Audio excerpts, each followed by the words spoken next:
ముందు వాక్య లేఖనాల్లోంచి కొన్ని శ్రేష్టమైన విషయాలు మనం తెలుసుకుందాం. భూమి మీద మరి కొన్ని కాలాలు వచ్చిపోతూ ఉంటాయి. ప్రస్తుతానికి మనం ఏ కాలంలో ఉన్నామండి? వేసవి కాలం లేదా ఎండాకాలం అంటారు. ఇది ఎండాకాలంలో ఉన్నాం. ఈ ఎండాకాలం పోయిన తర్వాత మరొక కాలం వస్తుంది. అదే కాలం వర్షాకాలం. వర్షాకాలం కూడా కొన్ని నెలలే ఉంటుంది. అది పూర్తిగా సంవత్సరం అంతా ఉండదు. కాలం మారిపోద్ది. కాలం మారిపోయినప్పుడు అన్నీ మారిపోతాయి. ఇదే సూర్యుడు చల్లబడిపోతాడు, ఇదే వాతావరణం చల్లగా అయిపోతుంది. ఈ ఎండిపోయిన భూమి వర్షము చేత తడిచి ముద్దయిపోతుంది. వాగులు నదులు ఎండిపోయినవే కొద్ది నెలల తర్వాత ఆ వరద నీరు వచ్చి వాటిలో పడటం వలన అవి పొంగి పొర్లుతూ ఉంటాయి. ఎండిన భూములే ఈ రోజున తొలకరి వర్షం పడగానే చక్కగా రైతు దున్నటానికి ఉపయోగపడే విధంగా మెత్తని భూమిగా మారిపోతాయి. దానిలో విత్తనం వేసి దాని పంటను కోసుకోవడానికి రైతు సిద్ధపడుతూ ఉంటాడు కదండి. మరి వర్షాకాలం మాత్రమే ఉంటుందా అంటే అది కూడా ఉండదు. ఆ తర్వాత మరొక కాలం వస్తుంది. అదేంటి?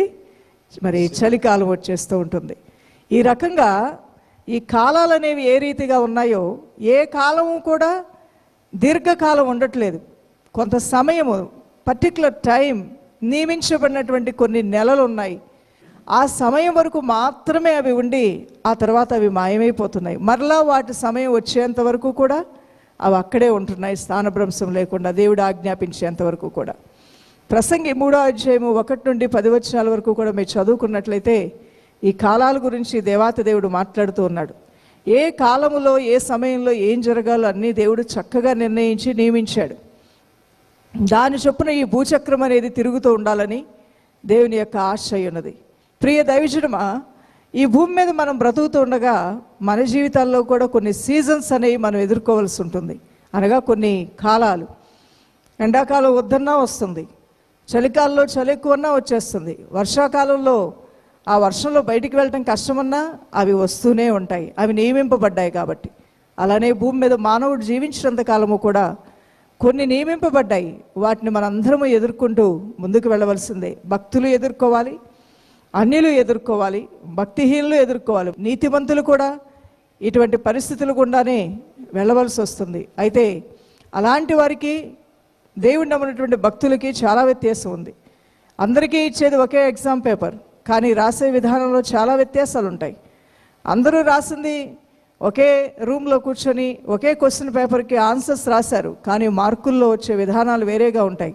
అలానే అందరికీ వచ్చినట్లే భక్తులకు కూడా శోధనలు వస్తాయి, కానీ ఆ శోధనలో నీకు 0 మార్కు రాదు. శోధన సహించువాడు, శోధన జయించువాడు ధన్యుడు అనే 100 మార్కులు నీకు రాబోతున్నాయి. హల్లెలూయా. అగ్నిలోనూ ఉన్న అగ్ని జ్వాలలు నిన్ను కాల్చకుండా కాపాడుతాడు.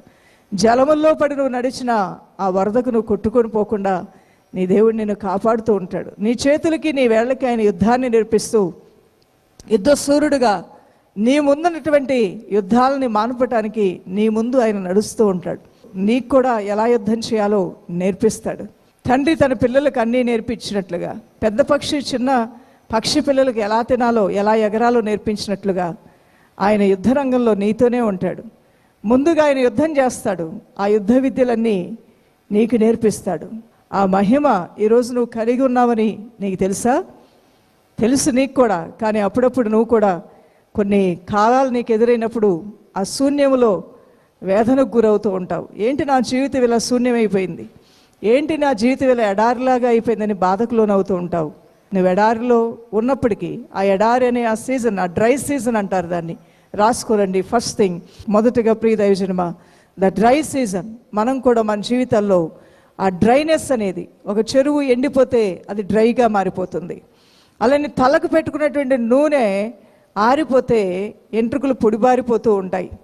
అదే రీతిగా మన యొక్క దేహంలో కూడా నీరు అనేది లేనప్పుడు, అవసరమైనంత నీరు అనేది లేనప్పుడు మన దేహం కూడా వేరే విధంగా తన రియాక్షన్స్ మనం చూపిస్తూనే ఉంటుంది. నీ దేహంలో నీరు కొదువైందని తెలియజేస్తూనే ఉంటుంది. ఒక డ్రైనెస్. గడిచిపోయిన దినాలే బాగున్నాయి, ఒకప్పుడే బాగున్నాం అంటే ఇప్పుడు బాగోలేదనే కదా అర్థం. అంటే నీ జీవితంలో కూడా ఒక ఎండిన స్థితి ఏదో వచ్చింది, ఒక డ్రైనెస్ ఏదో వచ్చింది. కరోనా రాకముందు ఉద్యోగం చాలా బాగుంది, శాలరీలు బాగున్నాయి, కానీ ఇప్పుడు డ్రైనెస్, ఎండిపోయినట్లుగా ఉందండి పరిస్థితిని చాలా వేదనతో దుఃఖముతో ఉన్నటువంటి వారు ఉన్నారు. ఎండిన ఎడారి వలె ఈ రోజున నీ బ్రతుకు ఉన్నదా? ఎండిన ఎడారి వంటి పరిస్థితిని, ఆ వాతావరణం నీ ఇంట్లో నువ్వు చూడగలుగుతున్నావా? ఒకవైపు రోగాలు, ఒకవైపు ఆర్థిక సమస్యలు, మరొక వైపు కుటుంబంలో ఒకరి మధ్యలో ఒకరి ఐక్యత లేక ఎంతో వేదన తలడిల్లిపోతూ ఉన్నావా? లేదా అన్నీ ఉన్నా మనసులో కలవరాలు పోవట్లేదా? హృదయంలో భయాలు పోవట్లేదా? నిరుత్సాహము, నిస్సత్తువు నిన్ను ఆవరించి ఉందా? ఇది ఒక కాలము దేవుని బిడ్డ, ఇది ఎండగట్టే కాలం. ప్రతి వ్యక్తి జీవితంలో కొన్ని కాలాలు వస్తూ ఉంటాయి. ఈ రోజున ప్రస్తుతం మీ జీవితంలో ఇది వచ్చిందేమో, మాకే ఒక వింత జరిగింది, మా కుటుంబానికే ఈ వింత రోగం పట్టుకుంది అనుకుంటూ కలవరపడకండి. కానీ ఆ ఎండిన స్థితి నీ జీవితంలోకి వచ్చింది. ప్రస్తుతానికి ఆ డ్రైనెస్ అనేది వచ్చింది. ప్రస్తుతం నువ్వు ఆ కాలంలో ఉన్నావు. ఈ కాలం నిన్ను పట్టి పీడించి నిన్ను చంపివేయదు, లేదంటే నేను దీనుణ్ణి భేదవాణ్ణి చేయదు. కానీ ఈ కాలం పోయిన తర్వాత ఒక మంచి కాలం రాబోతూ ఉన్నది. హల్లెలూయా.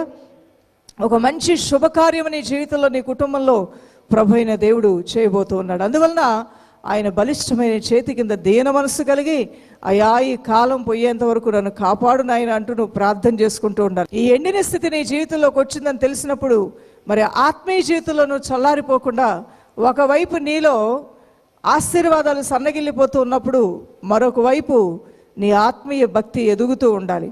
నీలో నుంచి కొన్ని దీవెనలు పోతూ ఉన్నాయన్నప్పుడు నువ్వు జాగ్రత్త పడవలసింది ఏ విషయంలో తెలుసా? నీ భక్తి విషయంలో.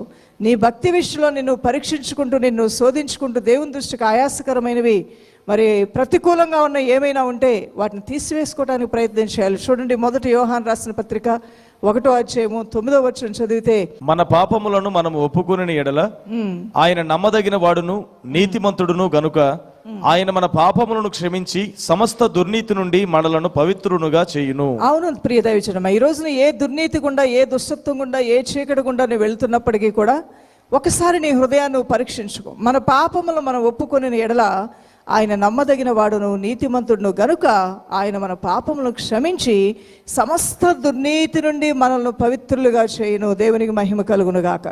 కొంతమంది డ్రైనెస్ని తట్టుకోలేరు.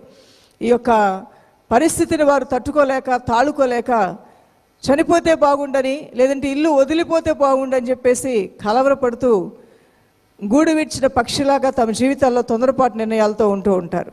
అలాంటి సమయంలోనే ఆత్మ ఫలాలు నీలో పనిచేస్తూ ఉండాలి. ఎక్కువ ఒత్తిడి, ఎక్కువ కలవరము, ఎక్కువ చిరాకు, ఎక్కువ విసుగు, ఎక్కువ డ్రైనెస్, అనుకున్న ఏమీ జరగకపోగా వద్దనుకున్నవన్నీ నీ కాళ్ళకు చుట్టుకుంటూ ఉన్న సమయంలోనే నీకు ఎక్కువ ప్రార్థనా జీవితం కావాలి, ఎక్కువ విశ్వాసం కావాలి, ఎక్కువ భక్తి నీకు కావాలి. ప్రభు సన్నిధిలో మన హృదయాన్ని పరీక్షించుకొని ప్రార్థన చేస్తూ ఉంటే సమస్త దుర్నీతి నుంచి నీ దేవుడు నిన్ను తప్పిస్తానంటున్నాడు. చప్పలు కొడుతూ దేవుని నామానికి మహిమ చెల్లిద్దాం.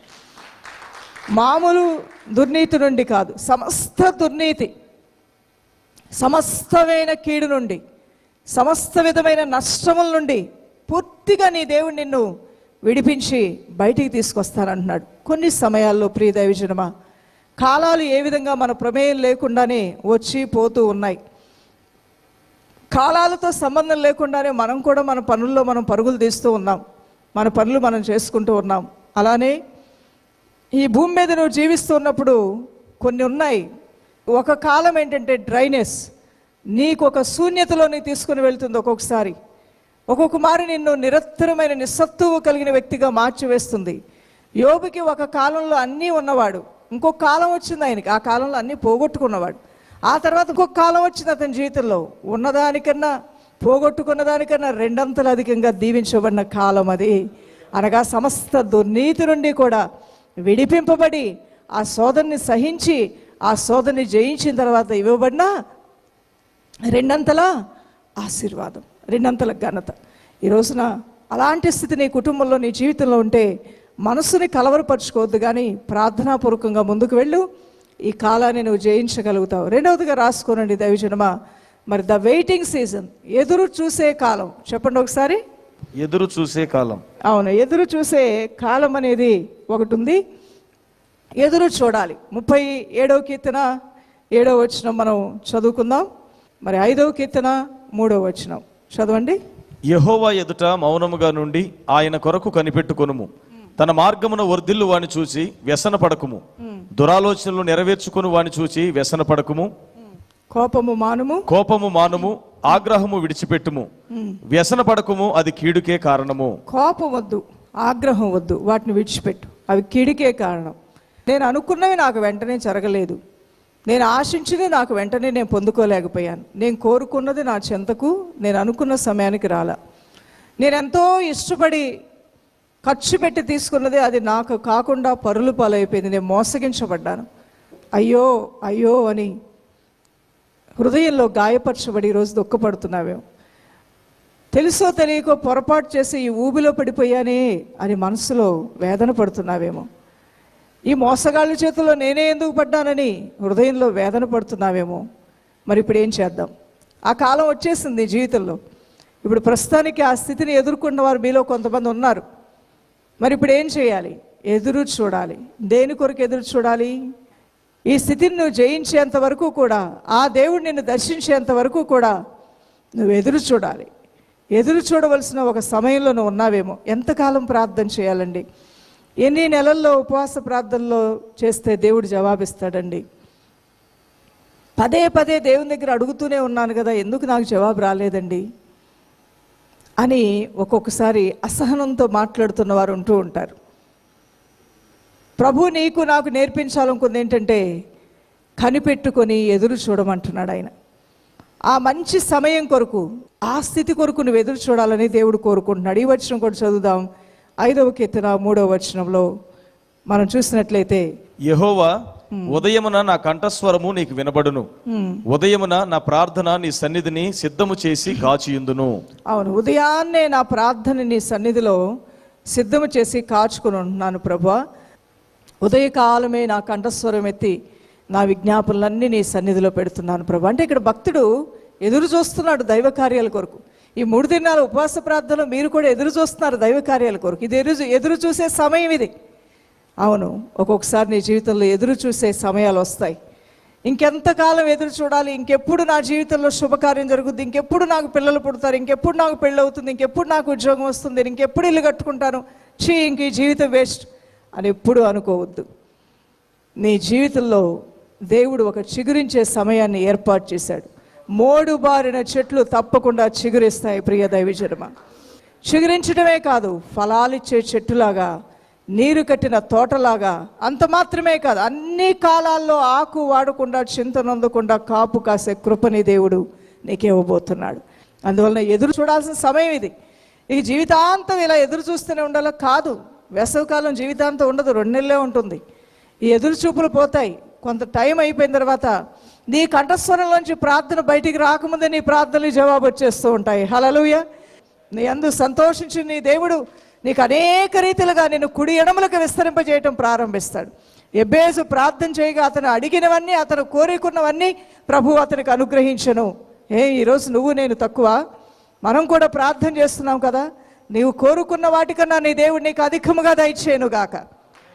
నువ్వు ఆశించిన దానికన్నా నువ్వు అధికంగా యేసు నామములో పొందుదువు గాక. ఆమేన్. హల్లెలూయా.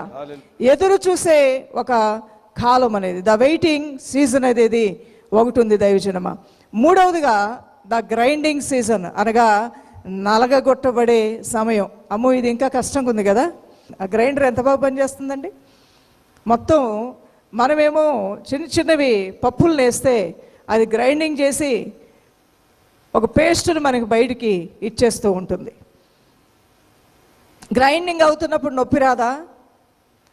వాటికి కూడా దేవుడు స్వరాన్ని ఇస్తా. బిలామును గద్దించడానికి గాడిదకి స్వరం ఇచ్చాడంట దేవుడు. అలానే పక్షులకి, లేకపోతే మనం తినే ఆహారాలకు కూడా, లేకపోతే మనం భుజించే చేపలకు కూడా దేవుడు స్వరాన్ని ఇస్తే, నన్నెందుకు కోస్తున్నావు, నన్నెందుకు బాధ పెడుతున్నావు అంటే మనకు అసలు తినాలని కూడా అనిపించదు అవి. సో వాడికి స్వరాలు లేవు.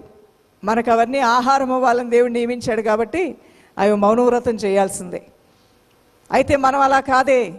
మనకి స్పర్శ ఉంది, మనకు పంచేంద్రియాలు ఉన్నాయి, మనకి సుఖ దుఃఖాలు ఉన్నాయి. మనం సంతోషించడం మనకు తెలుసు, ఏడవటం మనకు తెలుసు, బాధపడటం మనకు తెలుసు. అన్ని ఫీలింగ్స్, అన్ని ఎమోషన్స్, అన్నీ మనలో ఇన్పుట్ చాలా ఎక్కువే ఉంది కదండి. మనం కూడా ఒక గ్రైండర్లో వేసి రుబ్బబడితే నొప్పి రాదా? ఎముకలు ఇరగవా? బాధ రాదా? మన రూపం మారిపోదా? ఉందండి. ఈ టైం కూడా ఉంది.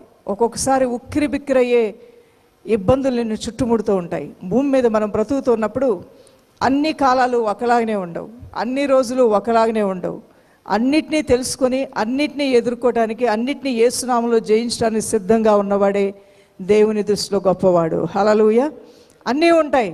12 మంది శిష్యుల్ని దేవుడు పిలిచినప్పుడు, అలానే అపోస్తలుడైన పౌలుని దేవుడు పిలిచినప్పుడు, ఆ ప్రవక్తతో దేవుడు మాట్లాడి నా కొరకై ఎంత శ్రమ పడాలో ఇతనికి నేను తెలియజేస్తానని. పేతురుకి ఎలాంటి మరణం రాబోతుందో దేవుడు ముందుగానే ప్రవచించాడు. ఎలాంటి మరణము, ఎలాంటి హింస పొంది మరణించాలో అని తెలిసినప్పటికీ కూడా అధైర్యపడలేదు. దేవుని నామంలో ఆ శోధన నేను జయించగలను, అది నేను తట్టుకోగలను, ప్రభు నాకు కృపిస్తాడని నమ్మాడు అపోస్తలుడైన పేతురు. ముందుగానే ప్రవచనం వచ్చేసింది పౌలు గారికి. ఏంటి ఆ ప్రవచనం?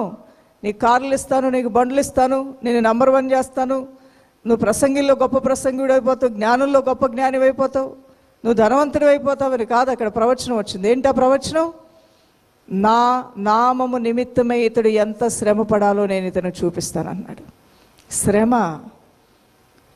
ఆ సిలువ ఎత్తుకొని తను తాను రిక్తునిగా చేసుకొని నేను అనేది సమాధి చేసి, నేను నా ఇష్టాలనే వాటినన్నింటినీ కూడా సిలువ వేసి జీవించేది ఇక నేను కాదు, బ్రతుకుట క్రీస్తే, చావైతే లాభం అంట. చూసారని ఎంత సజీవ యాగంగా సమర్పించుకున్నాడో ఈ పౌలు గారు. అన్నీ తెలిసి కూడా సమర్పించుకున్నాడు. శ్రమలు ఉన్నాయని తెలిసినా సమర్పించుకున్నాడు. ఆ శ్రమల్లో కూడా దేవుడు సహాయం చేస్తాడని నమ్మాడు. ఆ పౌలుతో దేవుడు మాట్లాడుతూ, భయపడొద్దు, మనుషులు అల్లరి సముద్ర ఘోష వల్ల లేచినా నేను నీ పక్షంగా ఉన్నాడు, నేను నీకు సహాయం చేస్తాను, వీరి వల్ల నీకు ఏ హాని కలగదు, నేను నీకు తోడుగా ఉన్నాను. ఈ రోమాపట్నంలో నా కొరకు కొంతమంది ఉన్నారు, వారికి నువ్వు సువార్త ప్రకటించాలి, వారి రక్షణలోకి రావాలి అని దేవుడు మాట్లాడలేదా? పిలిచినవాడు నమ్మదగినవాడు కాదా? ఈరోజు నిన్ను పిలిచిన ఆ దేవుడు నమ్మదగినవాడు. క్రీస్తు శ్రమల్లో పాలిభాగస్తులు అవుతున్నావంటే నువ్వు సంతోషించి గంతులు వేయాలి. ప్రజలు మిమ్మల్ని హింసించి అవమానపరిచి మీ గురించి చెడ్డ మాటలలో ప్రభు నామములో మిమ్మల్ని దూషించి మిమ్మల్ని అవమానపరిస్తే సంతోషించి ఆనందించి పరలోకమందు మీ ధనం అధికమవుతుందన్నాడు. ఒకసారి మేము ఒక పట్టణంలో ఉన్నప్పుడు మాకు అద్దెల్లు కావాల్సి వచ్చింది. సో రెంట్ హౌస్ కోసం ప్రయత్నం చేస్తూ ఉన్నాం. మీకు ఒక విషయం చెప్పనా? మా మామయ్య గారు గొప్ప దైవ సేవకులు, అపోస్తలులు అని పిలువబడటానికి అన్ని విధాలైన ఆధిక్యతలు కలిగిన గొప్ప దైవ సేవకులు. ఆయన అన్నీ కలిగి గొప్ప విద్యావంతులయ్యండి ప్రభు సేవ కొరకు సమస్తాన్ని విసర్జించారు. చేతిలో పని ఉంది, ఎలా చేయాలో తెలుసు. మీకు తెలుసా, ఆయన డెంటల్ డాక్టర్గా ఉండేవారు. మా పిల్లలకి చిన్నప్పుడు ఆ పళ్ళు ఎక్కడికి వెళ్తున్నామమ్మా శైలా అని అడిగారు ఒక రోజున. నాన్నగారు షైన్ బాబుకి పన్ను మీద పన్ను వచ్చింది, ఆ చిన్న పన్ను తీయించాలి, అందుకని డెంటల్ డాక్టర్ దగ్గరికి వెళ్తున్నా అన్నారు. ఏదో ఒకసారి తీసుకురా అన్నారు. కొంచెం పళ్ళు ఇలా చూపించమన్నారు, చూపించారు. చిన్న దారం తీసుకురా అన్నారు. ఏం చేస్తారో అర్థం కాలేదు. షైన్ భయపడిపోతున్నాడు. ఏం లేదన్నా, ఏమీ చేయండి అని చెప్పేసి మాట్లాడుతూ దారం ఎప్పుడు చుట్టారో తెలియదు, ఎప్పుడు లాగారో తెలియదు. ఆ అనవసరమైన పన్ను వచ్చి బయటపడింది. నేను ఆశ్చర్యపోయాను. ఎన్నో సంవత్సరాల క్రితం ఉన్న విద్య అది వదిలేశారు. ఒక చంద్రిక టూత్ పౌడర్ కంపెనీని స్థాపించారు. ఎంతో జ్ఞానం, ఆ వ్యాపారంలో ఎంతో లాభం సంపాదించవచ్చు, అది వదిలేశారు. మరి ఆయన పుట్టిన ఊరిలో ఉన్నటువంటి ఆస్తిపాస్తులను వదిలేశారు. అన్నిటినీ వదిలి క్రీస్తు సిలువను మోసుకొని వెంబడించిన వారి జీవితంలో వారు పొందుకుంది ఏంటి? ఆత్మల్ని సంపాదించారు, దేవుని కృపను పొందుకున్నారు, ఉన్నతమైన పిలుపును పొందుకున్నారు. అదే వారి ఆస్తి, అదే వారి సంపద. కానీ నివాసయోగ్యమైన గృహాన్ని మాత్రం వారు కలిగిలేరు. వారి సేవ ధర రమారమి మరి ఒక 45 సంవత్సరాల నుంచి 50 సంవత్సరాల పరిచర్య అది. ఆ తర్వాత దైవదాసులు స్టీఫెన్ పాల్ గారు పరిచర్య 28 సంవత్సరాలు. 50 + 20 + 8 ఇవన్నీ కలుపుకుంటే ఎంత అవుతుందండి? ఒక 78 సంవత్సరాల పరిచర్యలో ఒక 6 సంవత్సరాల క్రితం లేదంటే ఒక 5 సంవత్సరాల క్రితం వరకు కూడా మేము ఒక నివాసయోగ్యమైన గృహం లేకుండా ఉన్నామంటే మీరు నమ్ముతారా? 78 సంవత్సరాల పరిచర్యలో నాన్నగారు ఏ రోజు కూడా కలిగి ఉండటం మంచిది, ఒక నివాసయోగ్య గృహం. కానీ అనేకమైనటువంటి ఒడిదొడుగుల మధ్యలో సేవా పరిచర్యలో మరి నిర్విరామంగా కొనసాగారు. మేము కూడా ఒకటే ప్రార్థన చేశాం, ప్రభా మాకు ఇల్లు కాదు ముఖ్యం, నీ ఇల్లు కట్టబడాలి, తర్వాత మా ఇల్లు కట్టబడాలి. హల్లెలూయా. మేము అదే ప్రార్థన చేశాం. అవును, శక్తి లోపం లేకుండా మేము ఎక్కడ ఏమి దేవుని మందిరాల కొరకు చేయాలో చేశాం. దైవజనమ, ఎందుకు ఇవన్నీ చెప్తున్నామంటే గ్రైండింగ్ చేయబడ్డాం కాబట్టి. దేవునికి స్తోత్రం కలుగును గాక. ఏం చేయబడ్డామండి మనం? నలగగొట్టబడి విరగగొట్టబడిన తర్వాత శ్రేష్టమైంది, శ్రేయస్కరమైంది మన జీవితంలోంచి దేవుడు బయటికి తీసుకొస్తాడు. అయితే ఒప్పుకోవాలి మనం, అసహించుకోవాలి మనం, ఓర్చుకోవాలి మనం, భరించుకోవాలి మనం. ప్రతి విషయంలో శోధింపబడుతూనే వచ్చాం. ఆ తర్వాత మా గృహాల్లో కొన్ని హఠాత్తు మరణాలు, కొన్ని సంఘటనలు మా హృదయాల్ని కృంగదీశాయి. అయినప్పటికీ దేవుడు మమ్మల్ని బలపరిచాడు. హల్లెలూయా! దేవుడు గొప్పవాడు. ఆయన బలపరిచాడు దైవజన్మ. ఆయన గ్రైండింగ్ చేస్తాడు నిన్ను. నువ్వు సహించుకో, నువ్వు ఓర్చుకో. నువ్వు ఎప్పుడైతే ఓర్చుకుంటావో నీ దేవుడు నిన్ను మరి నీ నీతిని పగటి వెలుగువలే చేస్తాడు. 95వ కీర్తన 4వ వచనం మనం చదువుకుందాం. భూమి అగాధ స్థలములు ఆయన చేతిలోనున్నవి, పర్వత శిఖరములు ఆయనవే. భూమి అగాధ స్థలములు ఆయన చేతిలోనున్నవి, పర్వత శిఖరములు ఆయనవే. సమస్తము ఆయనలోనే ఉన్నాయి. ఈ సృష్టి యావత్తు ఆయనది. నీ దేవుడు ఎవరనుకుంటున్నావు? భూమికి ఆకాశమునకు అధిపతి అయి ఉన్నాడు. ఆకాశము నా సింహాసనము, భూమి నా పాదపీఠం అని ఆ దేవాతి దేవుడు సెలవిచ్చి ఉన్నాడు. మరి అట్టి గొప్ప దేవుడు నువ్వు సేవిస్తున్నావు. నీ చిన్న సమస్యల్లో ఈరోజు నా చిన్న సమస్య నీ గ్రైండింగ్ చేసినట్టుందేమో, రుబ్బురోల్లో వేసి తిప్పినట్టుందేమో, మిక్సీలో వేసి తిప్పినట్టుందేమో, గ్రైండర్లో వేసి తిప్పినట్టుందేమో, తల తిరిగిపోతుందేమో, ఆ కళ్ళు కనబడట్లేదేమో, నీ హృదయం స్తంభించిపోయిందేమో, నీకున్న ఆ ఒత్తిడిల వలన ఎటు తోచని పరిస్థితుల్లో ఉన్నావేమో. అలాంటప్పుడు ఏం చేయాలి? అమాంతం దేవుని పాదాల మీద పడు. దేవుని స్తోత్రం కలుగునుగాక. దేవుని చేతిలో పడుట మేలు నీకు నాకు. అలాంటి పరిస్థితుల్లో దేవుని చేతిలో పడు. దేవుని బిడ్డ, ఆయన నిన్ను తన కౌగిల్లోనికి, తన రెక్కల చోట్ను భద్రపరుస్తాడు. ఎప్పటి వరకు తెలుసా? నిన్ను పట్టి పీడించిన ఈ శ్రమలు నిన్ను విడిచిపోయేంత వరకు కూడా ఆయన రెక్కల నీడలోనే ఉంటావు నువ్వు. ఆయన్ని శరణజొచ్చు వారికి ఆయన ఏ మేలు చేయకుమానడు. నీతిమంతులకు ఆయన ఏ మేలు చేయకుమానడు. ఆయన్ని ప్రార్థించే వారందరినీ ఆయన రక్షిస్తాడు. అనండి ఒకసారి, ఆయన నామంలో ప్రార్థన చేయవారందరినీ ఆయన రక్షిస్తాడు. రక్షిస్తాడు. ప్రియ దైవజనమా, రక్షిస్తాడు. దేవుడు రక్షకుడు. He is a saviour, he is Emmanuel. నీకు తోడుగా ఉంటాడు. God with us. దేవుడు మనకి తోడైండు నడిపిస్తాడు. రోషము కలిగిన దేవుడినైనా నేను నా ధ్వజముతో నేను నిన్ను ఆదుకోబోతున్నాను.